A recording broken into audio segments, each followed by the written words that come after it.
अखंड भारत संकल्प दिवस का एक कार्यक्रम जिसमें अतिथि परिचय है। हमारे बीच में उपस्थित है भाई साहब श्रीमान सुमित जी पारासर।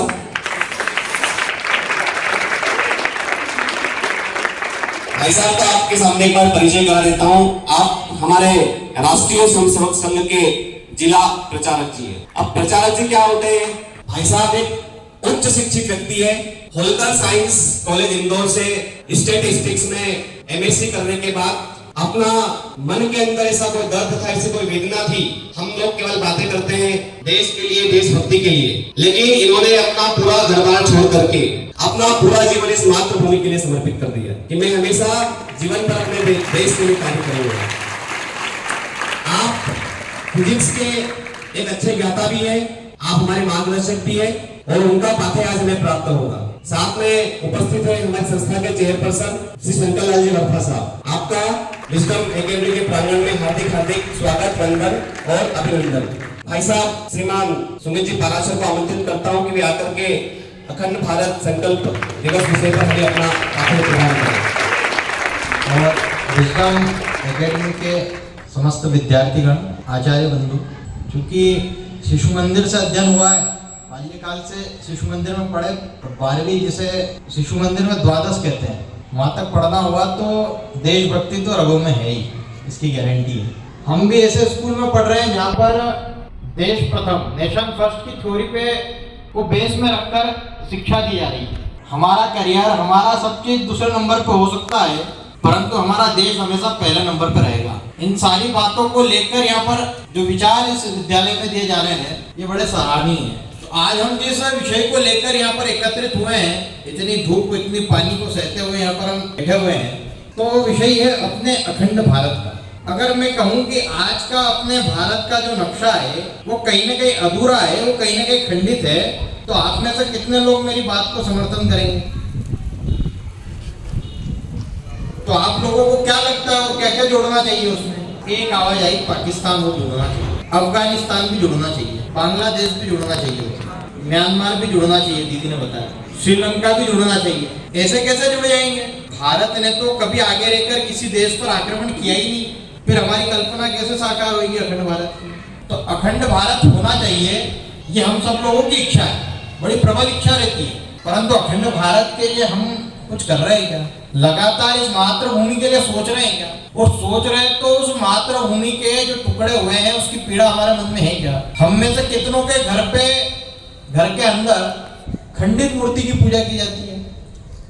हम सब सनातनी हैं, हम सब हिंदू हैं, हमारे यहाँ पर खंडित मूर्ति की पूजा नहीं की जाती। फिर हम भारत माता के चित्र पर माल्यार्पण करते हैं, भारत माता का पूजन करते हैं, तो हमारी भारत माता तो खंडित है। तो हम लोगों ने विचार करना चाहिए कि जो भारत हमारा 84 लाख वर्ग किलोमीटर में फैला हुआ था, आज वो सिकुड़ के 32-33 लाख वर्ग किलोमीटर में कैसे हो गया? क्या कारण थे उसके? जब ये चिंतन करेंगे तो हमें अपना ध्यान में आ जाएगा कि वापस पुनः अखंड भारत होगा कैसे। तो क्या था भारत? हिमालयम समारभ्य यावत हिंदू सरोवरम तम देव निर्मितम देशम हिंदुस्तानम प्रचक्षते। हिमालय से लेकर हिंद महासागर तक। अब हिमालय से वो जो बड़ा सा दिखता है वो वाला नहीं है, तो हिमालय पूरा उधर ईरान तक फैला हुआ है, ईरान से लेकर नीचे उसकी सीमाएं जाती है म्यांमार तक। इतना पूरा बड़ा भूभाग हिमालय कवर करता है। और नीचे हिंद महासागर, तो हिंद महासागर भी देखेंगे हम तो नीचे चाइना की सीमाओं से लगता हुआ पूरे इधर आगे तक गल्फ देश जिन्हें कहते हैं, खाड़ी प्रदेश जिन्हें कहते हैं, वहां तक हिंद महासागर फैला हुआ है। तो इन दोनों के बीच में जो भी भाग है वो मनुष्य ने नहीं निर्मित किया है। हिंदुस्तम देव निर्मितम देशम, देवताओं के द्वारा जो निर्मित देश है वो अपना भारत देश है। आप लोगों ने कभी ऐसा सुना है क्या? कभी अपने कोई भी देवी देवता अमेरिका में जन्म लिया क्या किसी ने? भगवान राम भी अयोध्या में जन्म लिया, भगवान श्री कृष्ण मथुरा में जन्मे, गौतम बुद्ध बिहार में जन्मे, कौशाम्बी में जन्म हुआ उनका। ऐसे कितने ही अपने देवी देवता है, स्वयं अपने महादेव कैलाश मानसरोवर में बैठे हुए हैं, क्योंकि जो भूमि उनको प्रिय है वो हमारी हिंदुस्तान है, वो हमारी भारत भूमि है। क्या कारण रहे कि देखते ही देखते 84 लाख वर्ग किलोमीटर का क्षेत्रफल सिकुड़ के 32 लाख वर्ग किलोमीटर में फैल गया, छोटा होता चले गया। तो हमको कारण ध्यान में आएगा कि सबसे पहले भारत का विभाजन हुआ 1876 में। कौन सा देश अलग हुआ? 1857 की क्रांति के बाद में अंग्रेजों को ऐसा लगा कि अब भारत पर हम ज्यादा समय तक राज नहीं कर पाएंगे, तो अंग्रेजों ने जिस भी देश को गुलाम बनाया उस देश पे एक सीधी लाइन डालकर उसको बांटा गया। बांटने के कारण कुछ भी हो सकते हैं, बेधड़क कारण हो सकते हैं, परंतु उन देशों को बांटा गया। आप कभी अमेरिका का मैप देखेंगे तो अमेरिका और कनाडा की जो सीमाएं देखेंगे तो एक ऐसा लगता है जैसे स्केल रख के पेंसिल चला दी गई और ये कनाडा अलग हो गया, अमेरिका अलग हो गया। और भी अफ्रीकी देश देखेंगे तो वहां पे भी आपको ऐसे ही ध्यान में आएगा कि ऐसा लगता है कि स्केल रख के सभी देशों के मैप बनाए गए। कभी किसी देश की सीमाएं ऐसी चौरस हो सकती है? स्केल के द्वारा देश तय हो सकता है? परंतु हुआ, अंग्रेजों के द्वारा किया गया। ऐसी कुबुद्धि, ऐसी धूर्त बुद्धि के लोग थे। जब 1857 की क्रांति हुई तो ध्यान में आया कि ये भारतवर्ष पूरा हमसे संभल नहीं पाएगा। तो 1876 में सबसे पहले अगर किसी देश का विभाजन किया, जो आज वर्तमान में अफगानिस्तान के रूप में हमारे सामने है, उसका विभाजन 1876 में किया गया।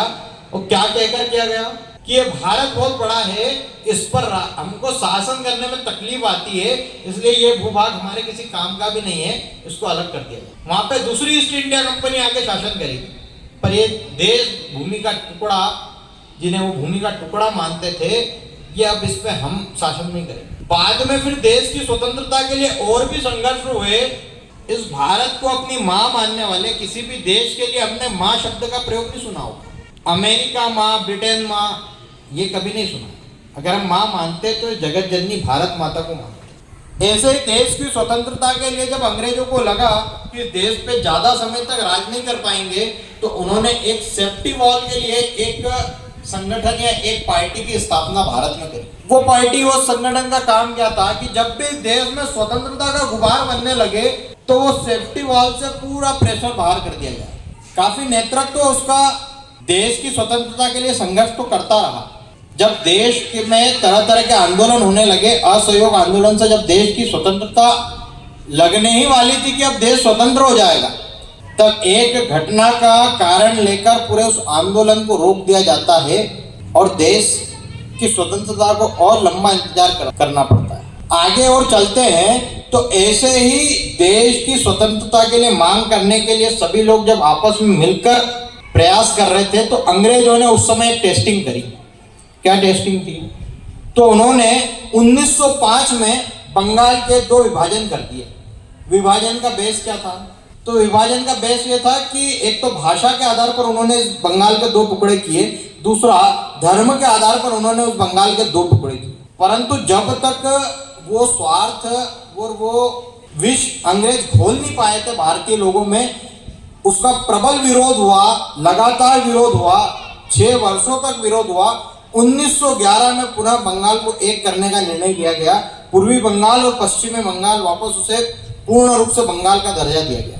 अंग्रेजों ने ये टेस्टिंग करी कि अभी भारत का विभाजन करना ठीक नहीं रहेगा, भारत में रहने वाले लोगों में और फूट डालनी पड़ेगी, ये फूट डालकर फिर राज करना पड़ेगा। तो उस फूट को आगे तक ले गए 1947 तक। 1947 में देश की स्वतंत्रता के साथ में ऐसा करके जाएं कि ये देश उस समस्या से कभी उभर ही नहीं पाए। तो क्या था? तो वो था भारत का विभाजन। तो कैसे कॉन्सेप्ट आया भारत के विभाजन का? तो मोहम्मद अली जिन्ना करके पाकिस्तान के पहले प्रधानमंत्री होते हैं, प्राइम मिनिस्टर होते हैं। पूर्व में कांग्रेस पार्टी के सदस्य रहते हैं। बाद में जब कांग्रेस से अनबन होती है तो आगा खां के नेतृत्व में जब एक मुस्लिम लीग का गठन होता है, तो उस मुस्लिम लीग का नेतृत्व कर पहली बार अलीगढ़ विश्वविद्यालय के एक स्टूडेंट के मन में आया कि उस देश का नाम देंगे क्या? देश तो बन जाएगा पर उसको किस नाम से संबोधित करेंगे? तो उसका नाम आता है पाकिस्तान। पहली बार 1946 में पाकिस्तान नाम का जिक्र होता है। उस पाकिस्तान की मांग को लेकर पूरी मुस्लिम लीग, पूरा उस समय का नेतृत्व इतना प्रभावी तरीके से आंदोलन करता है, और आंदोलन ही नहीं करता है तो एक डायरेक्ट एक्शन डे बनाता है। क्या था डायरेक्ट एक्शन डे? हम लोग जानते हैं क्या? पूरे देश भर में दंगे करना, देश भर में मारकाट मचाना, तरह तरह के बहन बेटियों पर तरह तरह के अत्याचार करना, इस तरह का पूरा क्यों? क्योंकि हमको एक अलग नेशन चाहिए। एक अलग नेशन की थ्योरी उनको लेकर वो पूरा विमर्श खड़ा करते हैं और पूरी बातचीत दमदारी से रखते हैं। उस समय के देश के सबसे बड़े लीडर माने जाने वाले महात्मा गांधी जी उत्तर प्रदेश के एक अधिवेशन में कहते हैं कि अगर देश का विभाजन होगा तो मेरे शरीर के 2 टुकड़े करके विभाजन होगा।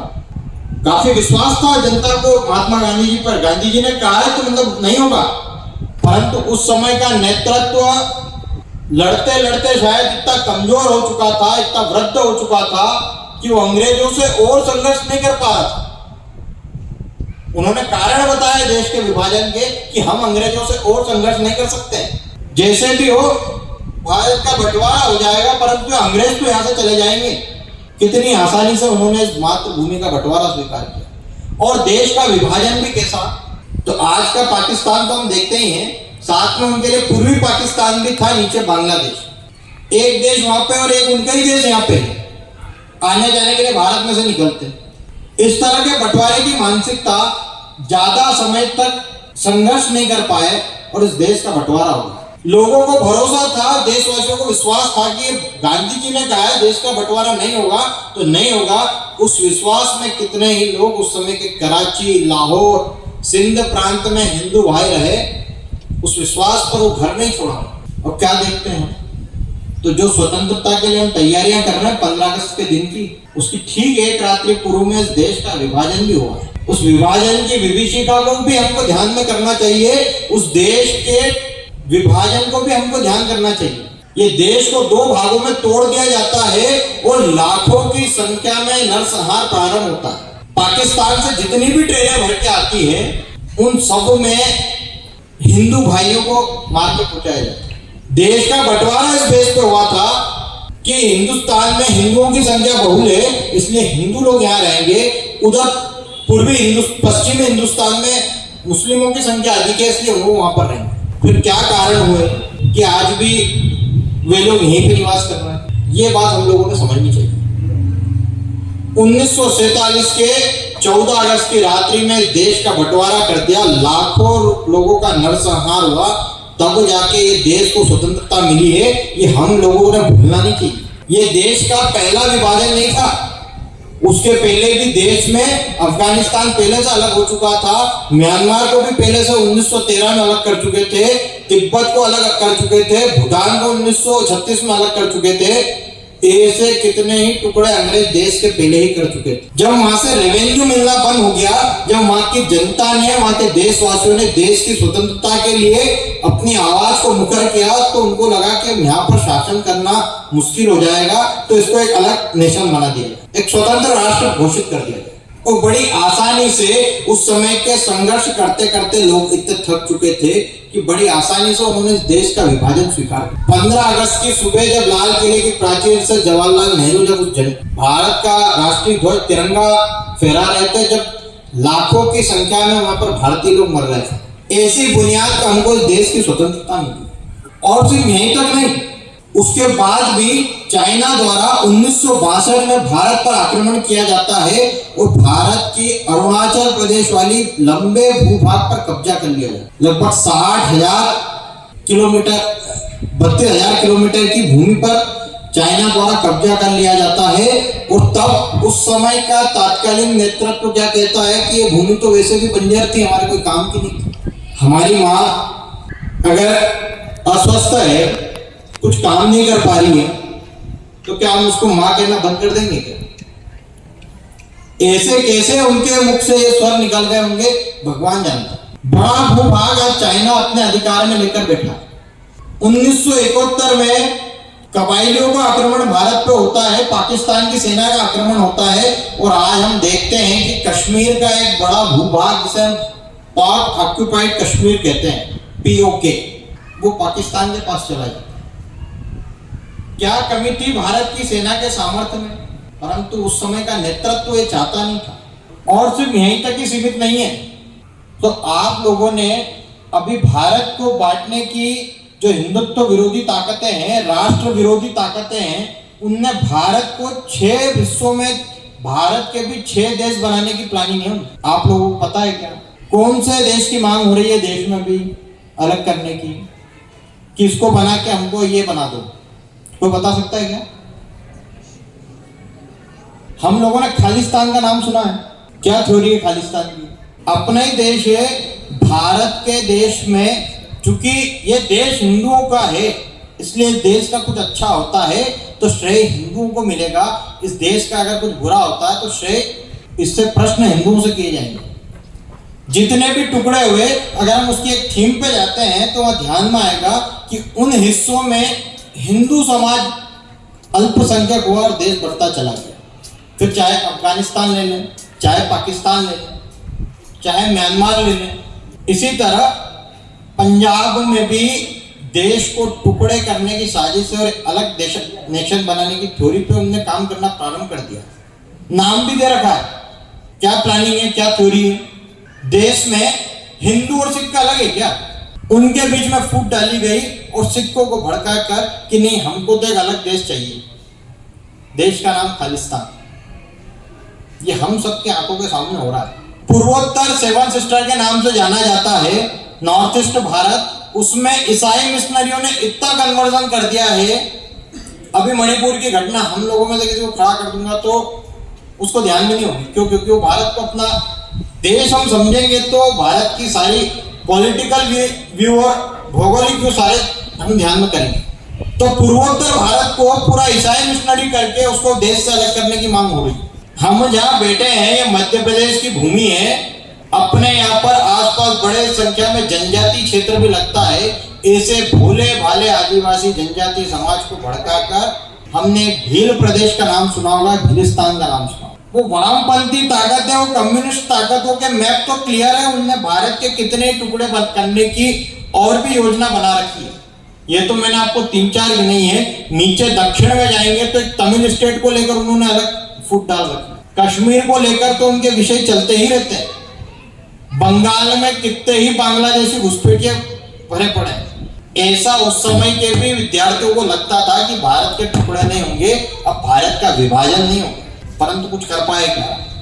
क्यों नहीं कर पाए?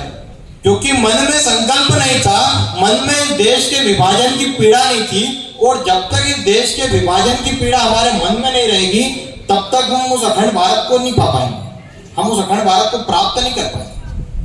तो मन में आएगा कि भाई साहब कैसे प्राप्त करें। तो एक दृष्टि उधर भी डालने की आवश्यकता है कि जो देश भारत से अलग हुए हैं या जो हमारे भूभाग अलग हुए हैं, आज इनकी स्थिति क्या है। कुछ समय पहले, कुछ महीने पहले पाकिस्तान के बारे में एक गलती से एक गेहूं का बोरा गिरता तो उसके लिए इतना संघर्ष होता है और वो गेहूं का एक दाना भी किसी को नहीं मिल पाता, इतना बिखर जाता है। इतनी भूखमरी उस पाकिस्तान में चल रही है। अफगानिस्तान की बात करें तो बड़े बड़े बौद्ध धर्म के हमने बड़ी बड़ी मूर्तियां देखी होगी। वहां उन बौद्ध की भिक्षुओं की मूर्तियों को बम से उड़ा दिया जाता है। आए दिन कहां बम विस्फोट हो जाएगा ये हम नहीं जानते। ऐसे देश में हम रह सकते हैं क्या? पाक ऑक्युपाइड कश्मीर की बात करें तो तरह तरह के अत्याचार पाकिस्तानी आर्मी वहां पे करती है। तिब्बत पे चाइना अपनी धाक जमाए बैठा है। भूटान, म्यांमार आधे से ज्यादा देश ईसाई हो चुका है। ऐसे समय में ये देश हमसे कैसे एक बनेंगे? जब हम पे उनकी निर्भरता बढ़ेगी, वो हमको जानेंगे कि भारत के लोग कितने सक्षम हैं। जब भारत हमारा सुदृढ़ होएगा, सामर्थ्यवान बनेगा, तो एक दिन वो जरूर आएगा जब हम इस खंडित भारत को पुनः अखंड करेंगे। और गिलगित पर्वत से लेकर तो गारो, गिलगित पर्वत मतलब आज का हिंदू कुश पर्वत से लेके तो हमारा नीचे का जो मलयगिरी पर्वत है वहां तक आजादी पर्व बनना चाहिए। इसलिए देश की स्वतंत्रता के पूर्व में अटल बिहारी वाजपेयी जी कुछ पंक्ति कहते हैं। क्या पंक्ति है उनकी? तो जो पाया उसमें खो न जाना, जो खोया उसका ध्यान करें। हमको जो भारत प्राप्त हो गया है उसमें हमने खोना नहीं है। हमने जो खोया है हम उसका ध्यान करते हैं क्या? इतना बड़ा भूभाग हमारा भारत का हमारे हाथों से चलेगा। इसलिए हम सभी की क्या जिम्मेदारी है? हम सभी की जिम्मेदारी है कि हम अच्छी पढ़ाई करके अपने संस्कृति, अपने धर्म, अपने देश के प्रति अपने भाव को मजबूत करते हुए किसी भी क्षेत्र में जाएंगे तो हमारे लिए प्राथमिकता पे हमारा देश होगा। ऐसा एक देश है इजराइल। आप में से सबने नाम सुना होगा इजराइल। एक भूमि का टुकड़ा भी नहीं था उसके पास। 1800 वर्षों तक संघर्ष करना किसको कहते हैं? जब भी एक दूसरे से इजरायली व्यक्ति बात करते थे, यहूदी लोग बात करते थे तो कहते थे कि अगली सुबह यरूशलेम में मिलेंगे। यरूशलेम क्या है? तो इजराइल की कैपिटल है, उसकी राजधानी। जब संदेश पहुंचाते थे तो कहते थे कि अगला लेटर, अगला संदेश यरूशलेम से भेजूंगा। पीढ़ी दर पीढ़ी उनके बच्चों में वो जाता गया और एक दिन संघर्ष करके अपनी भूमि को प्राप्त करते हैं। और आज इजराइल की भौगोलिक स्थिति क्या आपको मालूम है? पॉलिटिकल व्यू क्या है इजराइल का मालूम है? तो इजराइल पूरे आसपास से कट्टर इस्लामिक देशों से घिरा हुआ है और एकमात्र यहूदी देश है बीच में। परंतु एक भी इस्लामिक कंट्री की हिम्मत नहीं होती कि इजराइल पर किसी तरह की बमबारी कर दे। अभी बीच में हमने एक बार देखा था कि इजराइल पे जब बमबारी हुई तो उसके पास में पूरा सिस्टम उसका खुद का इतना मजबूत है, क्योंकि वहां के प्रत्येक नागरिक ने 2 साल देश की सुरक्षा के लिए ट्रेनिंग लेना है और सुरक्षा के लिए सेवा देनी है। ये भाव है इजराइल। द्वितीय विश्व युद्ध के समय जब जर्मनी को 2 भागों में बांटकर बर्लिन की दीवार बनाई गई थी, आप में से कुछ लोगों को ध्यान होगा, पर दोनों देशों में बंटवारा बिल्कुल मंजूर नहीं था, भयंकर विरोध होता। और विरोध होते होते मात्र 2 साल के अंदर वो बर्लिन की दीवार को तोड़ दिया जाता है और पूर्वी जर्मनी और पश्चिमी जर्मनी दोनों को एक कर दिया जाता है। ऐसे उदाहरण हमारे सामने है। लगातार कोई संकल्प को जब दोहराते हैं, संकल्प दोहराने से मजबूत होते हैं। अखंड भारत करना है, करके रहेंगे, कैसे पता नहीं पर करेंगे। और आज तो हमको पता भी है कैसे करना है। इस देश में, विश्व में कितने लोग वैक्सीन बनाते हैं, पर लोगों तक पहुंचाने का काम कौन करता है? सबसे पहले अगर किसी देश में वैक्सीन पहुंचे तो भारत है। अभी हमने देखा देश के प्रधानमंत्री एक देश में जाते हैं तो उस देश का प्रधानमंत्री अपने प्रधानमंत्री के पैर छूता है। क्यों छूते हैं? क्योंकि हमारा भाव बड़ा, सर्वे भवन्तु सुखिनः के भाव से काम करने वाले लोग। जब सबके सुख की कामना है तो उसमें सुख में, सर्वे में पूरे विश्व, पूरा ब्रह्मांड आता है। और उसमें पाकिस्तान भी आता है, उसमें अफगानिस्तान भी आता है। तो सबके सुख की कामना को लेकर हम सब लोग अपने लक्ष्य की ओर बढ़ेंगे तो मुझे लगता है कि एक न एक दिन ये भारत भूमि पुनः अखंड बनेगी। ये हमारा भारत जो विश्व में भारत नेतृत्व करता था, विश्व गुरु के रूप में हम सबने भारत को पढ़ा है, सोने की चिड़िया के रूप में हमने भारत को बना है। ऐसा भारत हम सब विद्यार्थी लोग बनाने वाले हैं। ऐसा संकल्प लेकर अगर हम 15 अगस्त के दिन पर ऐसे संकल्प लेंगे तो मुझे लगता है कि हम अपनी इन आंखों से इस भारत को अखंड होते हुए देखेंगे, कितने हिस्सों को भारत में मिलते हुए देखेंगे। जब ऐसा संकल्प लेंगे तो मुझे लगता है कि अपने एक स्वतंत्रता का 76वां वर्ष अपना सार्थक होगा। इन्हीं बातों के साथ में मैं अपने शब्दों को विराम दूंगा।